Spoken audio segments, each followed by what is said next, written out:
What's good, YouTube? This your man Spill Dog. Man, in that last fight that first fight that Spence and Bud had, we would all have to admit that I would say that Earl brought the best out of Terrence Crawford in that fight. Crawford came out there and showed that he could go turn up another level.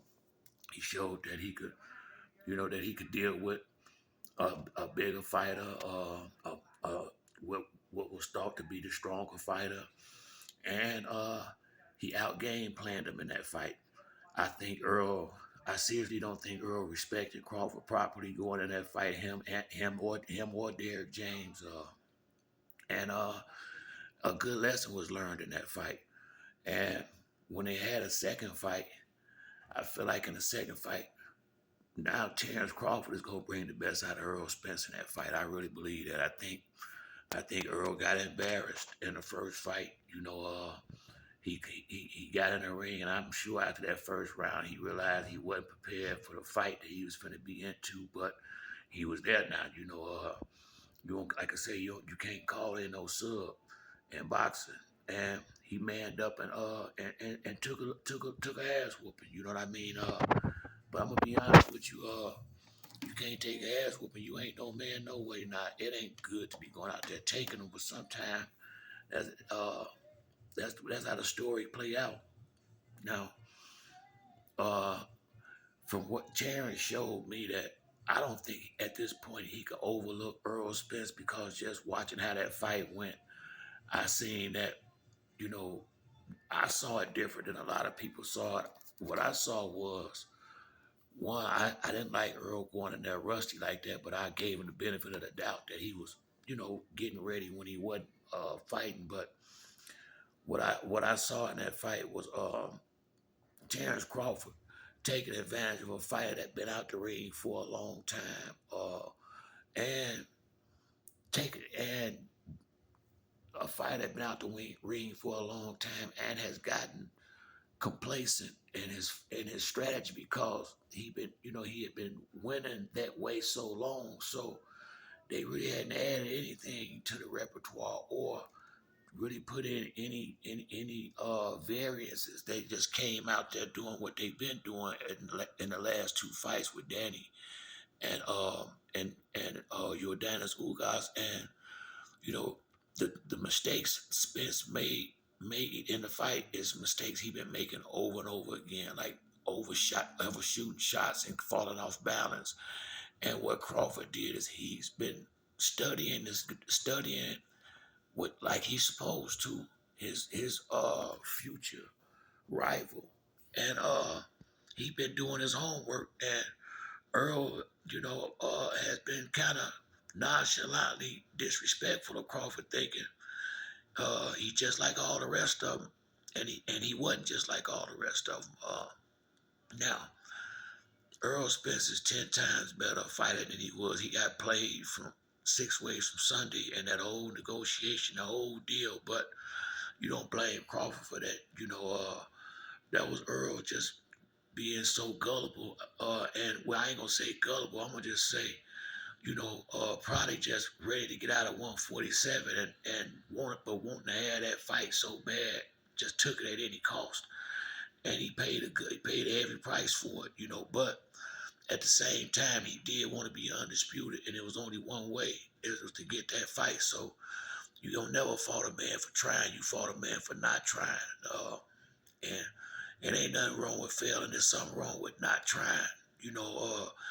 It, the failing ain't no part. The problem is what you gonna do afterwards. Can you get up and pick yourself up and keep on going? And Spence come from a good family. He got the character and the personality. I don't think that loss gonna do a whole lot to him, because I really believe, now a lot of it was Terrence Crawford's talent, but a lot of it was inactivity, him not fighting.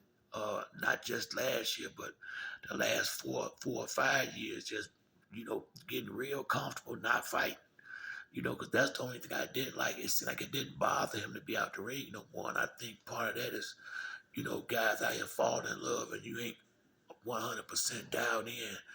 You got to keep the main thing. The main thing.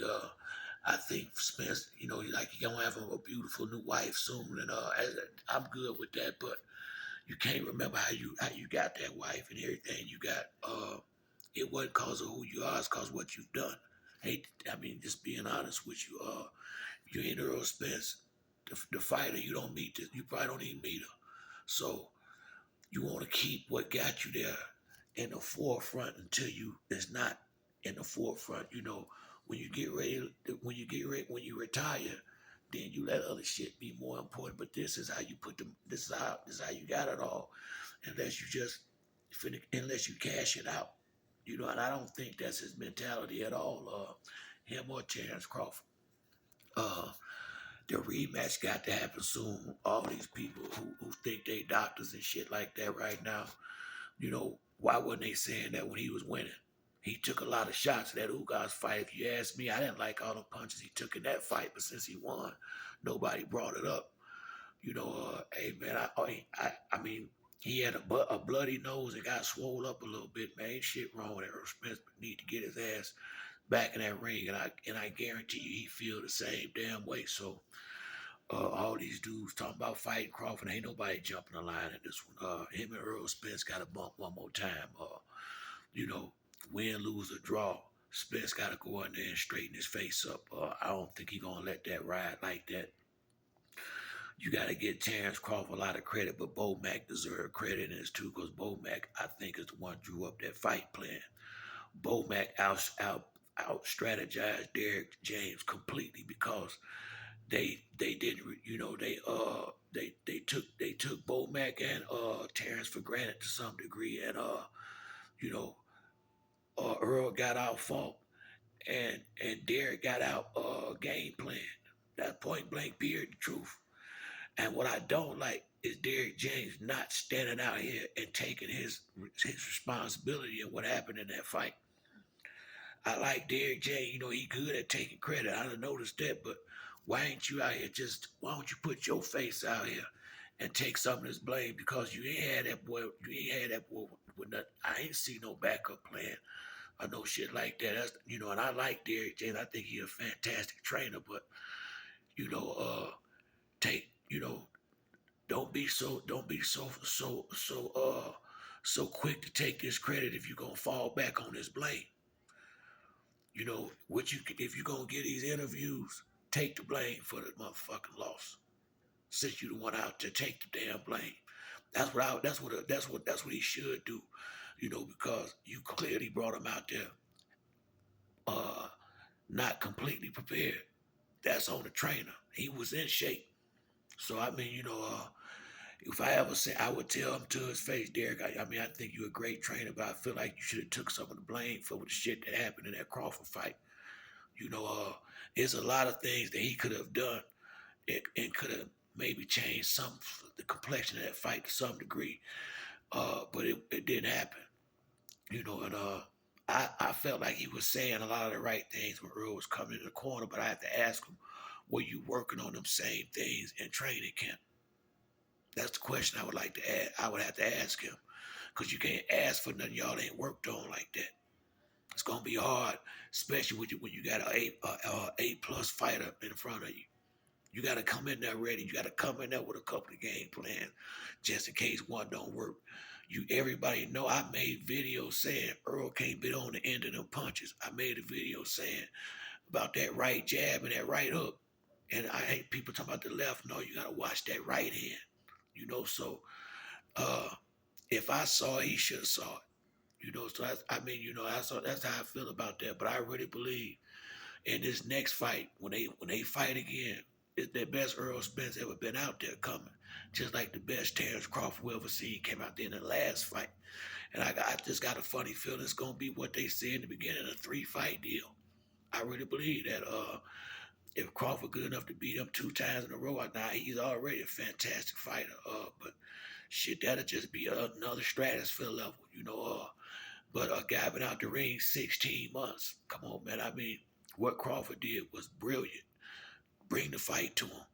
You don't give him time to get his head in the fight. I love what he did, because that's what he did with a good seasoned professional dude. Much respect to him. And what I'd be glad when they had a rematch because I would just like to see. I'd like to see Earl coming at prepared and see how this fight go. And I don't think they need to wait no long time. That's the fucking problem now. Him sitting his ass out the ring forever and a day. You know, uh, get that boy back out there fighting. Because he always looked better when he was fighting consistently. His shit been going down.